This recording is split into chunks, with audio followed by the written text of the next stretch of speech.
Handmade store করা যায়। যারা ব্যবসা করছে এই কমিশন যেটা করছে আগে যেটা ছিল যে অসংখ্য প্যাকেজ ট্যাক্স, কারণ আমরা নিশ্চিত করতে চেয়েছি একজন গ্রাহক দুটো জিনিস। নাম্বার ওয়ান, একটা হচ্ছে উনি যদি চার্জের মেয়াদ আনলিমিটেড, কিন্তু ব্যান্ডেডটা দিতে এই প্যাকেজটা আছে যেটা আমরা করেছি। আরেকটা হচ্ছে মেয়াদ লিমিটেড ব্যান্ড, এই প্যাকেজটা আছে। দুই নম্বর যেটা বলা হলো যে আমি কিনেছি আমার পয়সা থেকে যেটা ক্যারি করা, যে বললাম এটা সে সম্পূর্ণ দেওয়া সম্ভব না, বা আপনি যদি একটা নির্দিষ্ট প্যাকেজ কিনে থাকেন সেটা যদি ক্যারি ফরওয়ার্ড হয়, যদি লেফট বা সেটা কিন্তু হয়, সেটা আমরা নিশ্চিত করেছি।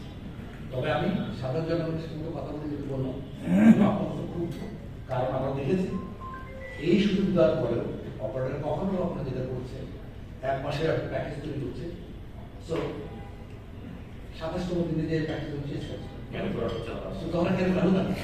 হ্যাঁ।